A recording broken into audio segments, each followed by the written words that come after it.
Благодарам, председателе. После вакво излагање на мои предходните колеги, ќе бидам навистина краток и не планирав да земам збор, но ме испровоцира причината поради која заменикот министер ја наведе како причина за одбивање на амандманот на колегата Трајанов. И само би го запрашал замеников министер: добро, заменик министер, вака дали сте помислиле како се чувствуваме ние пратениците, посебно пратениците од власта, што му сервирате вакви работи, да треба ова со молчење, со главите надолу да го гласаат?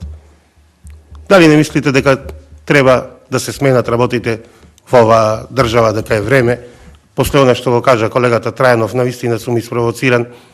Дали не мислите дека треба да дадеме мотив, причина за да останат овде младите, едуцирани, квалитетни кадри, за сметка на овие што си ги местите и што си ги планирате? Па со донесување на еден ваков измена на закон, уште името и презимето не сте го напишале во законов на директорот што сакате да биде.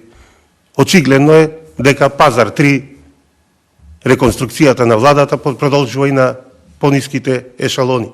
Ова е веќе срамота. Треба вие да се застрамите овдека, што идите со вакво образложение, не сте можеле да утврдите во енергетиката искуство. Па ако не можете, одете си. Толку лесно нешто со закон може да се направи. Се знае кој е искуство во енергетиката и се знае што може да биде искуство во енергетиката.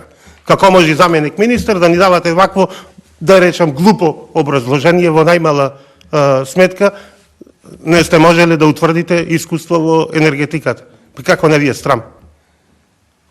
Само ќе наведам, до кај одите, доколку ниско пајđате, како власт, како влада.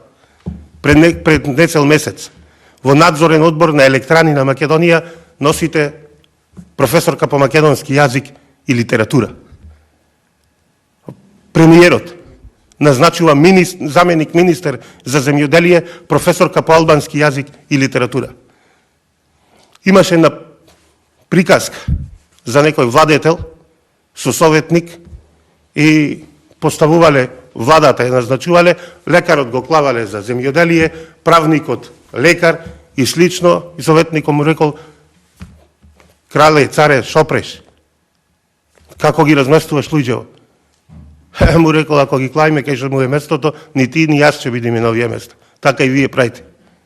Ја растуривте државава, фирање направите.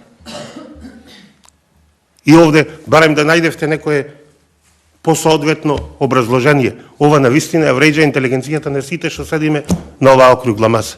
Без разлика дали сме власт или сме опозиција.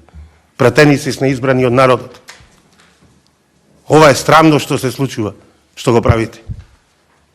Повеќе од очигледно е дека се работи за избран кадар со некој кај што сте се испазариле, на кој што му е ветено да биде директор на Агенцијата за енергетика и да ги троши народните пари. Ниту квалитет овде ќе има, ниту ништо. Зошто да не биде соодветен со искуство во енергетиката? Што толку пречи да стои амандманот 3 години искуство во енергетика? Или тој што треба да биде Јанко Петко Трајко нема искуство во енергетиката, ниту па има допирна точка во енергетика. Сега долу за пола сат ќе почне седницата, треба да зборуваме за извештајот на Државната комисија за спречување на корупција и за таму имаше ризици, политичко влијание. Ова е политичко влијание. Исто имаше еден пример во Струмица на Домот на културата со физичка култура, професор наместиле, па штрајкуваја луѓето, дури навел тој дополнително во своето CV дека зел учество во некоја манифестација денови на празот.